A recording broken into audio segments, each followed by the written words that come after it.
Hello, everyone. Welcome to Unity Talk number 3. I am Kareen, the founder of the Unity Project, and today we have our very first youth participant, Miss Emma. Why don't you go ahead and introduce yourself? Hi, I'm Emma. I'm an intern at the Unity Project.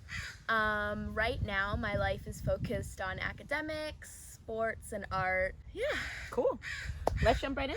Yeah. So, we want to know, what does unity mean to you? What does unity mean to me? That's a really good question, and one that I've been thinking about ever since I started interning for the Unity Project. Definitionally, unity is the state of being united or joined as a whole. In practice, it's helping, protecting, and empathizing with those within the united front. Right. Unity is so important to the human race because more than anything, it's a survival tactic. Right. I have this really important quote from Peter Kropotkin, one of my favorite writers. In the long run, the practice of solidarity proves much more advantageous to the species than the development of individuals endowed with predatory inclinations. In simpler terms, unity is much more important and so much more integral than individuals who have decisive agendas. Right. Or divisive agendas. Wow. Unity is so much more favorable than division in the long run for our species. I can talk about, specific instances of unity in history or in the animal kingdom. A lot of animals travel in packs for protection. Right. For example, dolphins travel in pods, elephants, remarkably intelligent animals, travel in highly bonded herds, lions live together in prides. I could go on. Right. Traveling together in a unified pack for protection and as a family is intrinsic for so many species. Right. As for historical examples of unity and current examples of unity, trade or labor unions come to mind for me personally. So labor unions, they started with a union of shoemakers in Philadelphia in 1794. Okay. Their way to protect workers and advocate for their rights. Definitionally, it's an organized group of workers who unite to make decisions about conditions affecting their workplace. Got it. Again, this is an example of unity being a survival tactic. Right. Labor unions bring economic justice to the workplace. Some examples of things labor unions have achieved: better wages, reasonable hours, safer working conditions, stopping child labor, health benefits. I don't believe police unions are a part of the American labor movement, but that's a different topic. Different topic. Nice. The main point I wanted to make by bringing up labor unions is how important unity is, not only as a survival tactic, but also as a leverage. Labor unions become a bargaining unit that holds enough power to create the changes that I was talking about. Right. And that's another thing that's super important about unity, as a survival tactic and as a means of creating change. That's absolutely important to point out. I really appreciate how grounded you are and how you do your research, because these are things that we haven't talked about before. The fact that we survive based on being united, and it goes back to prehistoric times, animalistic instinct, like Neolithic era, traveling in tribes, hunter-gatherers. Right. And when you stay together, that's how you survive. You guys have heard that quote, if you want to go fast, go alone. If you want to go far, go together. Yeah. And so that's what that makes me think of, and that's so powerful, because it's like this is why we were here once again. Yeah, unity breeds progress.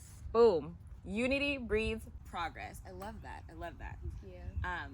Okay, my next question for you. How has images of unity popped up in your life before? It can be in your softball, in your art, in school. So the way unity and, kind of images of unity have affected me personally, I've always thought softball, or really team sports in general, but softball is how it impacts me personally.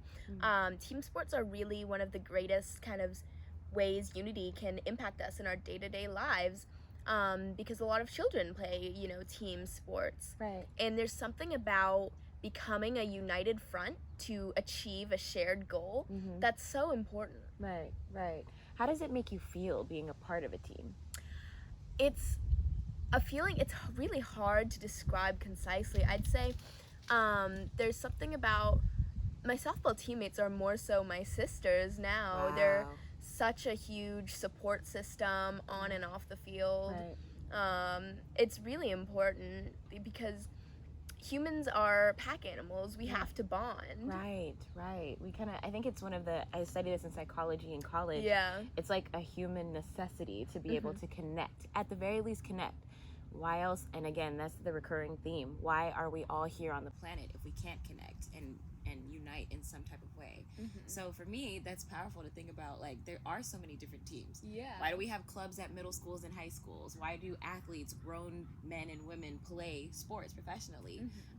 And it must be just some sort of satisfaction besides like the athleticism of everything, to just be like, you know what, we're here, we're loyalty, we're committed to the game, whatever that game may be. It could be anything. It could be a literal sport or anything. There's something about achieving a shared goal as a united front that's just exhilarating, really. Wow, that's powerful. Thank you for that.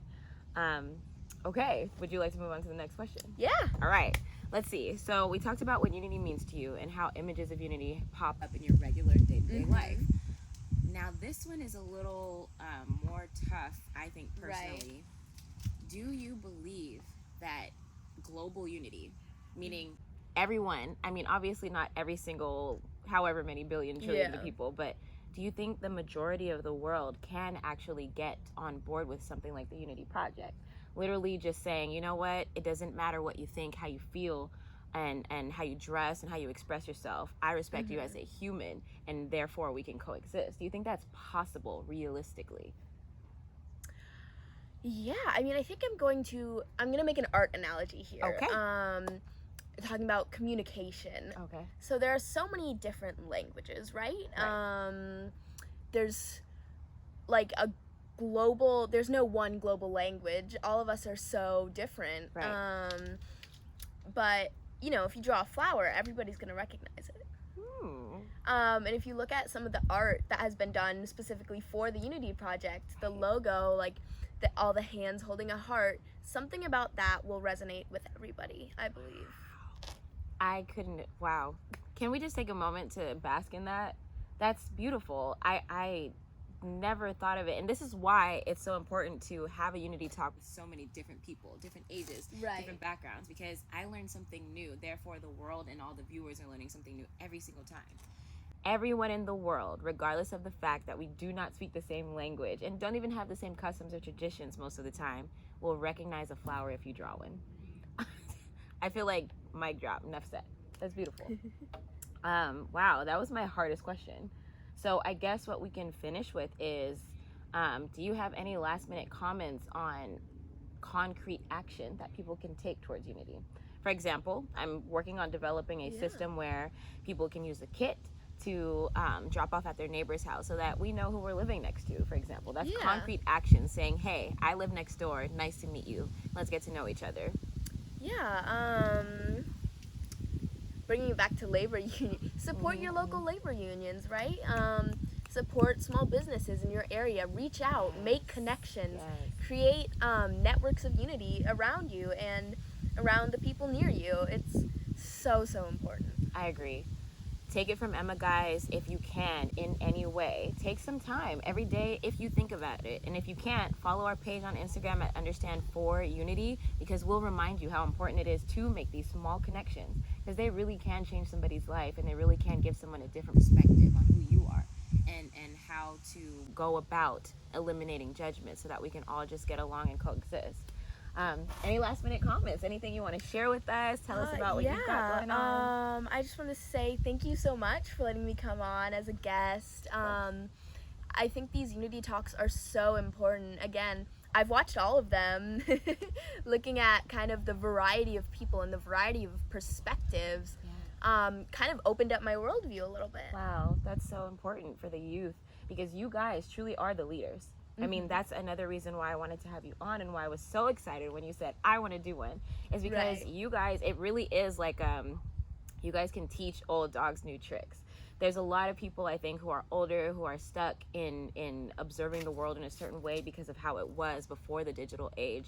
And it's so important that moving forward, the new generation who is accustomed to all this, you guys are digital pros, to share perspectives and show us what it means to really grow up in a peaceful and healthy way, but also just like in tune with what's going on with the developments of the world. Yeah. So I appreciate you.